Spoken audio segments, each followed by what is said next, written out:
Welcome to another episode of the Phoenix Mystery School. This episode, I'm going to be going over my journey in my life and how I went from trauma to triumph, from brokenness to wholeness. And the answers might surprise you on how I went through this.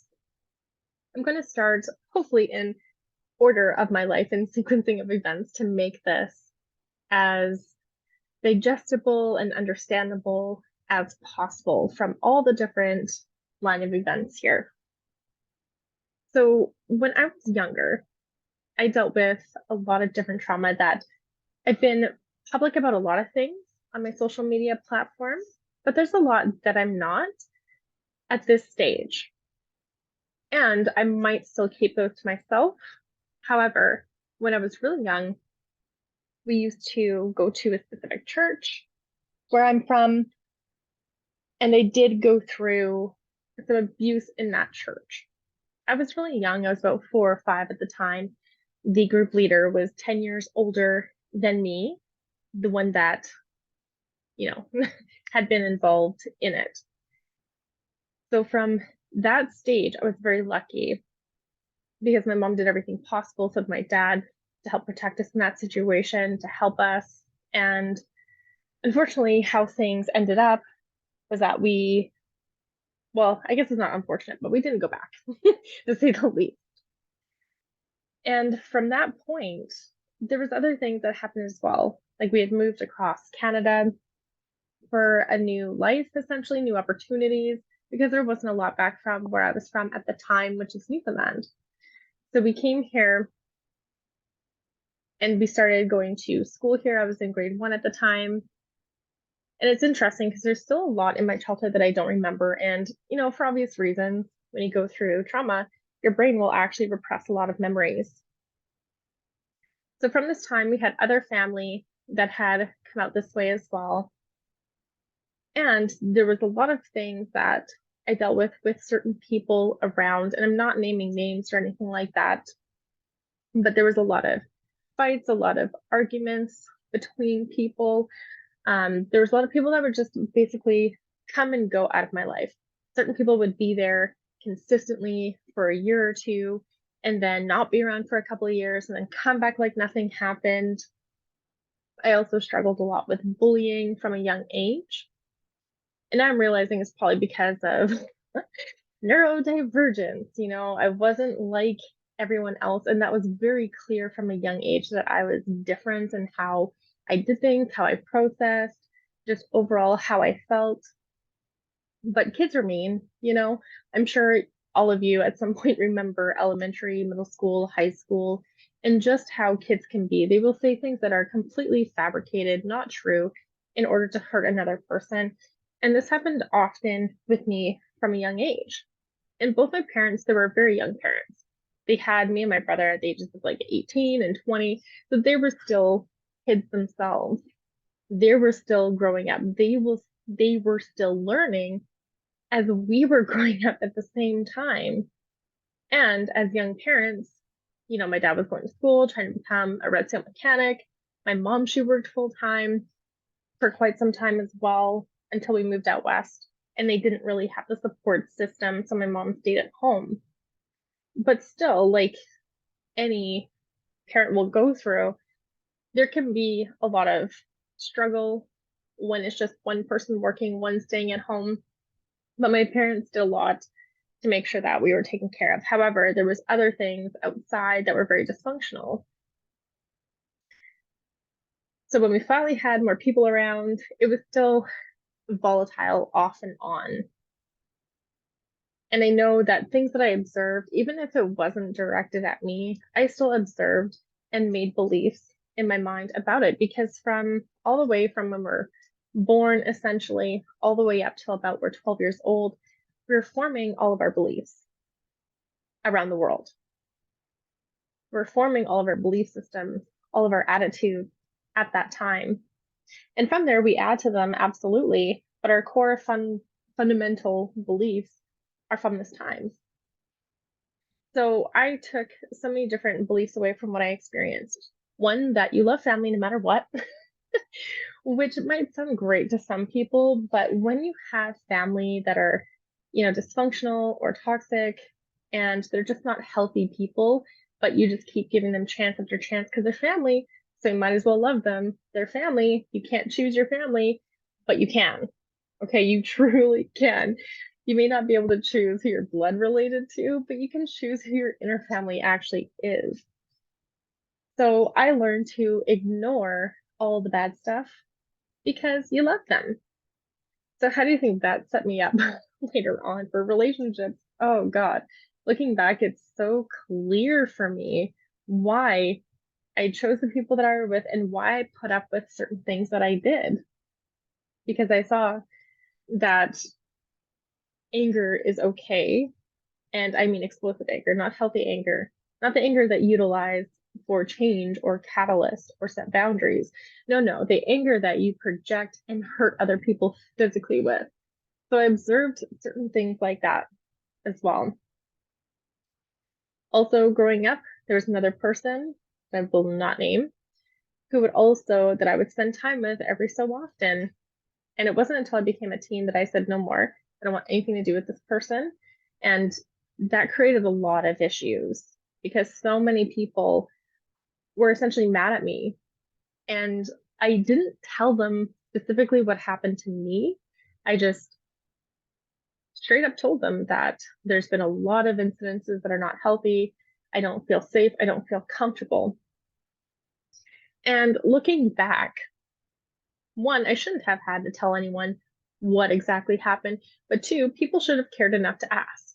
So if my daughter ever came up to me and said, I don't want to spend time with this family member, I don't feel safe, I don't feel comfortable, I would dig into why.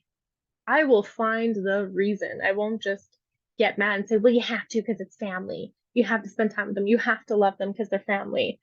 That will never, ever come out of my mouth. So at least I'm proud of that fact that I can teach my daughter that she can have those boundaries. Doesn't matter if it's family or who. If you don't feel safe and comfortable around somebody, we're going to figure it out. There's going to be some changes being made here, you know? So this person, what would happen is that anytime that I would spend time with them, there was very, very, very limited food. So I would often go long periods of time without eating. And there'd be a lot of times where I would stay up until 2 or 3 in the morning just so I can try and sneak into the cupboards and get a couple, crackers and some peanut butter. And I remember just taking enough that it wasn't noticeable, but also trying to make sure that I had something in my stomach. And from all of these different experiences as well, later on, I ended up having an eating disorder. I did not eat. I was anorexic. I would starve myself often. But then, you have the binge cycles at times as well. So what I would consider to be a binge is really, I don't even think is a binge at all now that I've like talked to my therapist and things like that. There'd be like a couple times a year I'd allow myself to have something like a milkshake. So it wasn't often, but the 1 or 2 times I did, I would hate myself, hate my body, hate everything. And I would end up being really sick. So I did this for quite a number of years. And as soon as I could, so in my teen years, I started working. There was other abuse scenarios that happened, not in my immediate family. I just want to make that clear so no one makes assumptions here. But there was other abuse things that I had gone through that no one actually really knows about. But I have written about a lot of this in 2 of the books that I co-authored in. So 2 collaborative books that I was a part of over the last year and a half. So then I started working at the age of 15. I was going to school and working 30 hours a week. So quite a bit. And then at the age of, so before I started working, I was about 12, 13. I was working at 15, but at 12 or 13, that's when I started having a stalker. He was a few years older than me, knew all the people at school, and this was a 10-year battle for me. I had to go to court over it. I had to get many, many, many different police officers involved to help me with this. I spent 6 years making reports, documenting. And it finally, after the seventh, eighth year, I finally got 3 criminal convictions and a restraining order.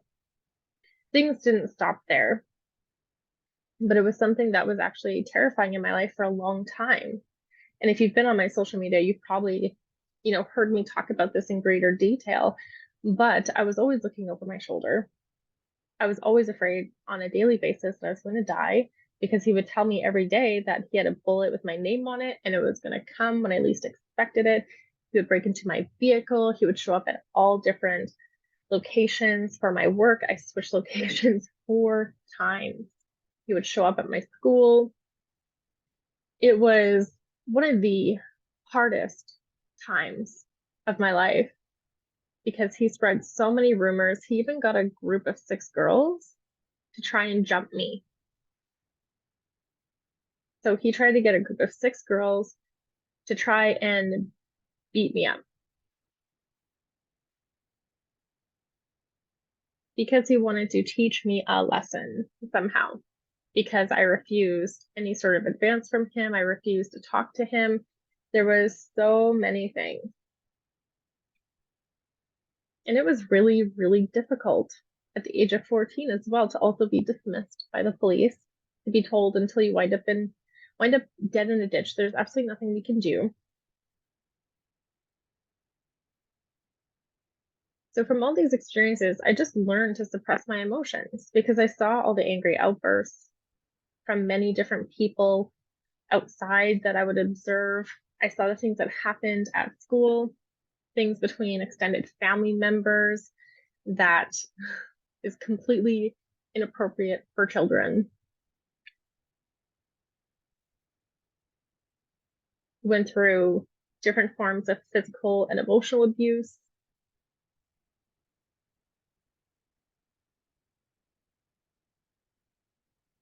And it's interesting because rumors have always been a thing that have really, really upset me deeply because as a child or as a teenager, yes, still a child, not only did the person stalking me start rumors, but also there's people in my extended family that started rumors about me.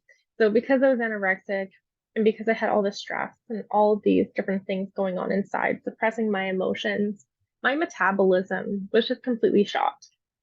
I got really sick. We had there's like 3 or 4 major car accidents from that time frame as well.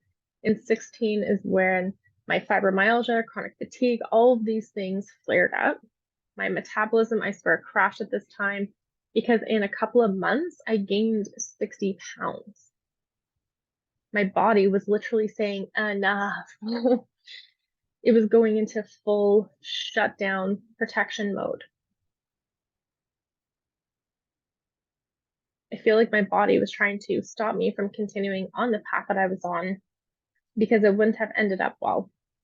I mean, this didn't end up well either. I ended up getting a lot of different issues in the body, so much physical pain. And again, I ignored it. But then the rumors started in my family.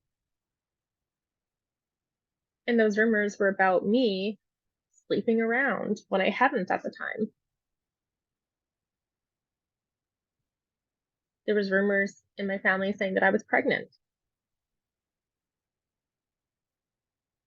There were all these things being said about me, but no one ever talking to me.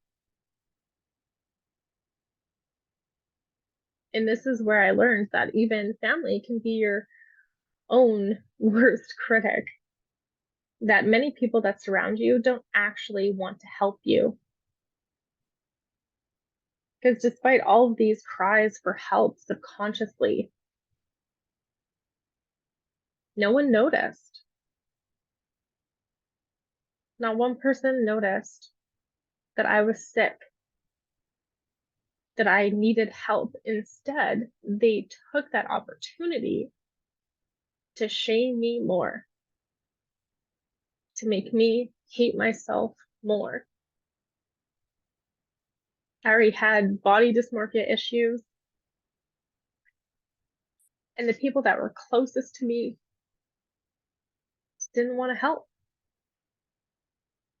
They wanted to criticize, they wanted to judge, they wanted the endless drama, something to talk about. They were never engaged in growth or healing.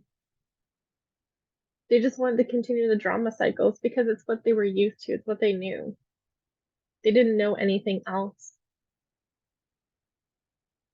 So then I started working full time. I started doing all the things to essentially suppress my emotions. I was drinking heavily from the ages of 16 to about 22 because of the physical and emotional pain, things that I didn't want to deal with. And I couldn't deal with my emotions. Anytime I felt anything, I would numb it somehow. Whether that was keeping myself busy, working hard, working 70-hour weeks.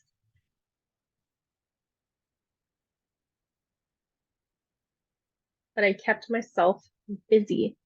And I would always say that I thrive off of stress. I thrive off of all of this, that I work better under pressure. But really, all that pressure I was applying was to take away the other pain that I had felt. And then, of course, there was other things that I experienced, like all the negative beliefs around women, because there's a lot. And same with men. But me specifically, being a female, I experienced a lot of judgment and criticism. I heard growing up all the time that women were stupid. Women are dumb, women don't know how to drive, women can't do this, women can't do that, women don't belong in corporate.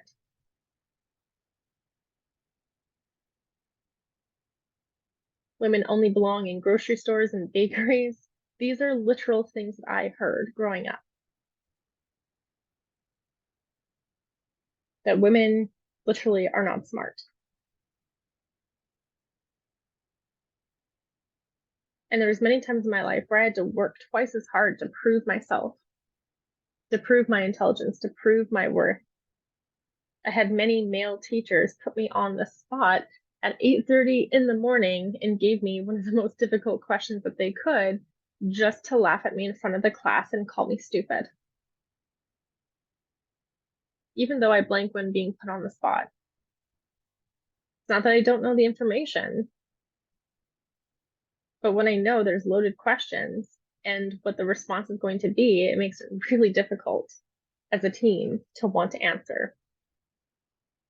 And also, I was only given about 7 seconds to answer, and because I couldn't answer it immediately, I was dumb. And that's why I'm going to fail, is what they would say, despite the fact that I had almost all straight A's. And that's when I started skipping school because I didn't want to see the teachers. I only had ever a couple teachers in my life that were actually caring and loving and very supportive and who I will never forget. They helped me through the hardest times. The only person that noticed something was wrong in my life, in my personal life, was my art teacher. Because at that time, I'd utilized all my emotional pain to create so many incredible pieces of art. And a lot of my art was very abstract, but you can tell that the themes were deep sadness, depression, and anger just by the color schemes and the subliminal messaging that I put in my art. There were so many times she sat down to talk to me and ask me about my personal life and what was going on and what she could do to help me. She was one of the first people that fully saw me.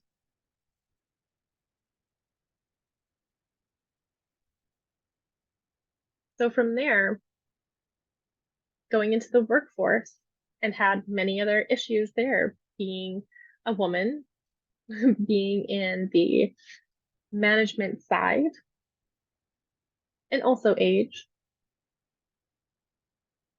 The amount of times that I got scoffed at for being the supervisor or manager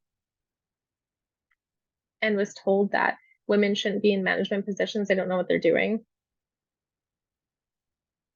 And even from corporate head office, I had one of the district managers come to our location. We had a very specific district manager for our district, obviously, but there was many DMs from other parts of Canada that were coming to view our restaurants because we were doing so well and they wanted to see like how we functioned. So one of the DMs from Ontario came to our store, and our DM from the island was there. The first thing he did was look at me and saw this little tiny, stud in my lip and just looked me up and down and said, "They let people like you manage a store? Are you kidding me?" And immediately my district manager jumped in and he actually defended me. He listed off all my results and essentially shut the man up, which was really nice to have someone actually step in and be that protective figure where I haven't really had much of that in my life at that time. So it felt really good for someone to actually see me. But again, it was results based. So I learned quickly over my childhood and early adult years that unless you're constantly providing positive results 24/7 and achieving, you are worth nothing. So I was an overachiever for so long and a people pleaser. I didn't actually know who I was at this point. I hadn't a clue. And then I was getting sick all the time and I didn't know why. But hindsight is truly 2020 because looking back and being like, oh, you have all this trauma and this is only a quarter of it. There's so much that I haven't shared and I don't know if I ever will, but possibly. But there's all that trauma, car accidents, just unhealthy observations that became my inner voice. A stalker, you know, and even the achievements didn't outweigh that. I was drinking lots, I was partying lots, I was just trying to numb myself in any way possible. I had very negative experiences with relationships by the time I was 22. I had one person after 2 years just completely ghost me. And it took me years to find him and figure out what happened because we weren't in the same city.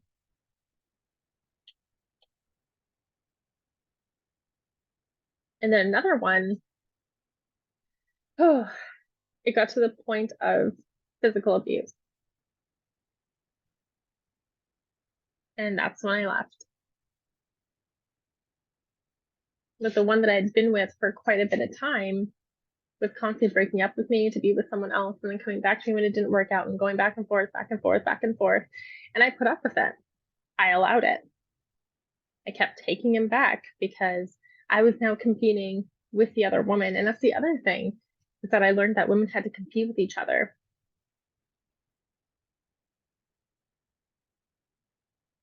There was many unhealthy dynamics that were at play. So when now I look back saying, why was I getting sick twice a month? Well, my body was just done with the stress. I was tolerating it, I wasn't dealing with it, and I was doing all these unhealthy, self-sabotaging behaviors because I couldn't deal with the emotional wounds and pain of my past. And the reason why I explain my story, it's not because you should have a traumatic life in order to feel like life should be easy now. But I've had many people assume that my life has been easy, smooth sailing, and that everything seems perfect, and that, even my childbirth was perfect when none of it went to plan. None of it was perfect. It was quite traumatic. But also just to show that I am a human being. I've gone through many different things. And for most of it, I'm pretty open about it. And I share it because I know so many people go through these similar things. And for me, for so long, I thought that I would never get anywhere in life, that I would never accomplish much of anything because of my past, because I was too broken to be successful. I was too broken to ever find happiness within myself, that I would never be okay. I was limiting my potential in life because of what I've gone through. And how many of you have felt the same? Because of all these horrific experiences, it's taken the joy and the will to live out of life, the will to want to do better. Because then we get the unfortunate task of having to heal from the things that we never asked for. And then you get in the spiritual community and they tell you you attracted it somehow. So no one ever really hears you and your experience, which is why I have this platform so that others can have a space to be heard and share their experiences too. Because I want anyone who's listening today to understand that no matter what you've gone through, you can come back from it.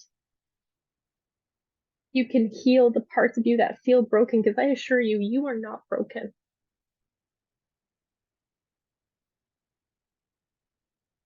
You are already whole, and you just need to remember these experiences are not you. They do not dictate your potential and your worth and your value and what it is you have to offer this world. And I want you to remember, what are the things you actually love, and follow your inspiration nudges.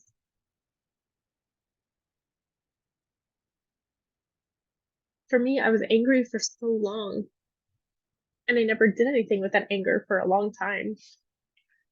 I was angry at those who took my innocence, that took my sense of peace and joy, a sense of stability. I was angry at the people that didn't choose me, didn't see me, but I also couldn't see myself. I didn't know who I was for a long time. And what really sparked that knowledge and going for it was an energy healing session I had when I was 22. And that's when I was like, I need to stop drinking. I need to start healing the past stuff. I need to start feeling, for one, because I was so numb in my body. Like it was insane. Even physically, my pain tolerance was very, very high. So I knew I needed to start making changes. And I knew I needed to start putting myself first. I knew I needed to start saying no. And I knew that I needed support, because around me there wasn't a lot of supportive people. There was a lot of things my parents were supportive with, and energy healing, for whatever reason, was one of them. But overall, the amount of support that I had wasn't really there. I was always the person that was so independent, no one needed to ever check on. No one ever called, no one ever texted. So even now, it's really hard for me to get into the mode of texting back, because I'm not used to people actually reaching out and caring. So it is something that I'm working on, is trying to actually respond more to things, because I got so used to the empty space and being alone and dealing with things, or not dealing with them, I should say, on my own. So learning my value and worth is not tied to achievement. Knowing that I can have healthy support in those who also stand up for me, but I also need to stand up for myself and put myself first. And then needing to feel the emotional wounds that I had, and then logically process why. Because we can all logically process why we feel a certain way to a certain extent. The logic is not going to heal the emotional wound. I've gone through separation, divorce as well. I've gone through ending that business management career. I just walked in one day and quit. I flew to another province and got a job, flew back, handed in my resignation, packed up my life, and hightailed it out of there. That was after I got all my certifications and things like that. So I've had major life changes as well. I brought a beautiful child into this world. I've had my friend circle change a few times because I was realizing what old patterns that I was still involved in. And then I started to realize that the only way to really transmute emotional wounds and emotions in general is to transform them.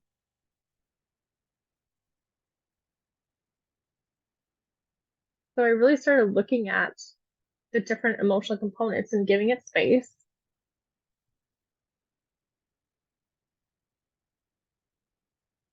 However, I really started to understand more of what my path was. I got that inspiration nudge and I started following it. And that's what unraveled my life into where I am now. I've had thousands of clients since changing careers. I've helped so many people in so many ways deal with the energetics, but they've also taught me a lot about myself too over the years. Being a practitioner is so interesting because it's not just you helping other people, it also gives you a lot of information, insight, and wisdom and experience. So I've learned equally from my clients, just as they've learned and have been guided by me. But this is how you can transmute and transform your emotions is by looking at the anger that you have, the sadness that you have, understanding what it is that those emotions do. Anger is a catalyst for change. Anger needs movement. So while going for a run can really help clear your mind, you also need to do something else with that anger on the emotional scale. It can help clear the physical body, but emotionally, spiritually, what other actions do you need to take? Do you need to set a boundary? Do you need to speak up for yourself more? Do you need to be assertive? Do you need to make a change in your life? That's what anger does. It shows you things that need to change.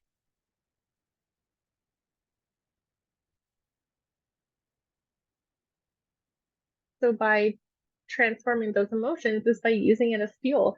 And that's what I started to do. I started taking all of my pain, my sadness, my grief, my anger, and utilizing them in a positive way, in an empowering way to make a difference on this planet.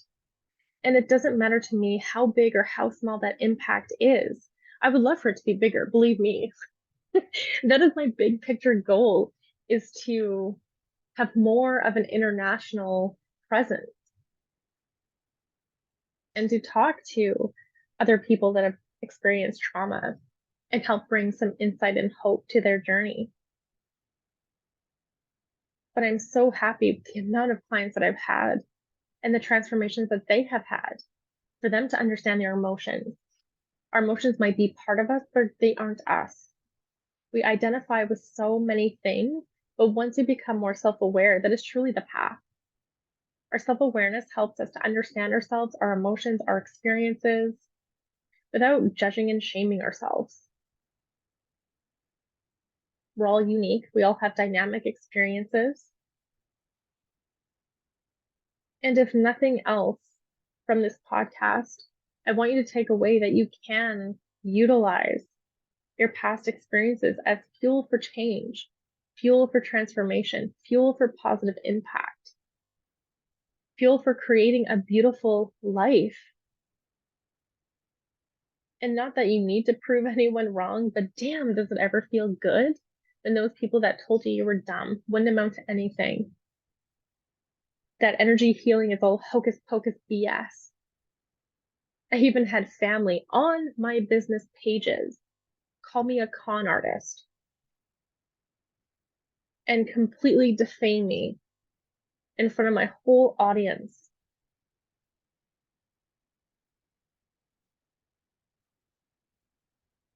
So even the closest people to you might not be your biggest supporter, and you need to be okay with that. And then you have to also take into consideration, is this someone that I really want in my corner? People don't need to believe in what you're doing to be supportive and encouraging. You don't have to have the same beliefs to say, I support you and I believe in you and I respect your dreams and aspirations. But often people come from the limitation that they place for themselves and they project it onto others. So if you haven't been considered crazy, maybe you're not living big enough in your dreams and ambitions or been as open with them. And that's really just a joke. But truly, when you follow your inspiration and your path, you're going to have so many people think that you're crazy or doing something dumb or that you can never be successful doing it. It didn't matter that I was working towards being in a corporate leadership position in the past. That was also dumb. It didn't matter that at one point I wanted to be a special effects makeup artist. That was really dumb too, did you know? And I wanted to be a hair and makeup artist at one point as well, and that was also really dumb. I also wanted to be a fashion designer. I was quite good at designing things, but also you'll never be successful, they say. So then I wanted to go to law school. And again, I was met with, you cannot be a lawyer. You need to be smarter. And also, it's a lot of hard work. So it doesn't matter if you're getting into something that seems logical, you'd be going in for nursing, and people will think that you're being ridiculous. There'll be many people that won't support you no matter how normal the job seems. So then when I went into energy healing and went into body talk and Reiki and soul realignment and all the other things, wow, was it not surprising that most of my family, or a lot, I should say, there was a lot of people in my family that did not agree. And because they didn't agree, they would constantly badmouth me, talk about me, and also hop on my public profiles online and say what they really felt. So it's been an interesting journey for me to still keep my head up high and still follow my dreams. So don't let anyone derail you. I don't care if it's your partner, your best friend, or your parents, or your aunt, or your uncle, or a cousin. Don't let anyone derail you from what it is that you truly want to do in life. Keep going. Keep taking those emotional wounds and utilize them for something positive. And that doesn't mean you have to be positive 24/7 and you have to be happy. Just know that you deserve all of those things too.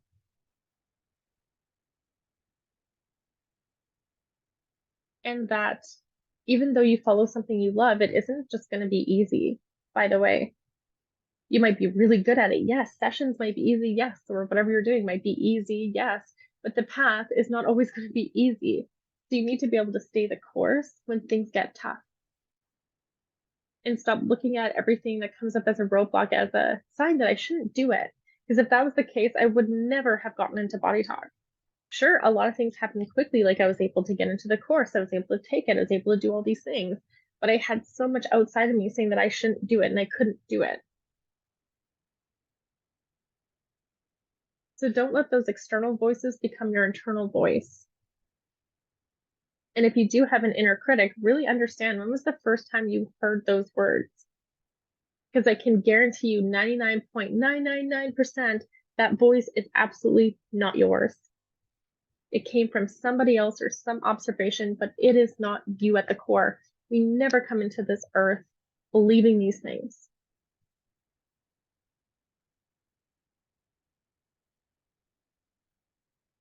So know that you have unlimited potential and just start small.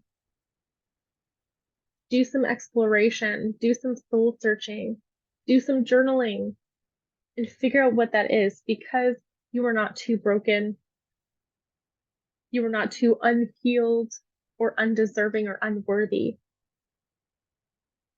I can guarantee you that if you want to move forward, you can.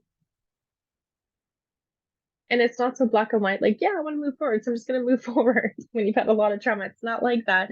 You have to really regulate your nervous system and feel safe to be in your body, to feel safe within what it is that you want out of life, to know that you're safe to make decisions for yourself. There's a lot that you begin to realize that you were projected on and conditioned to believe. So, if anything, just place your hand over your heart and just connect with the energy of your heart and feel that heartbeat, feel that pulse, that purpose of living. So many of you are breaking generational curses and amplifying generational strength. So many of you are ending dysfunctional patterns that the previous generations weren't even knowledgeable or aware of.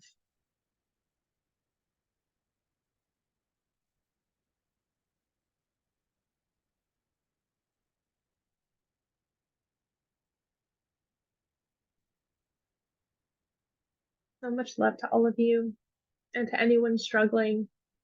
I see you. It is not an easy road or an easy path, but just know you are deserving of the life that you want to live. You are free now to make the choices you want to make. Come back home to your heart.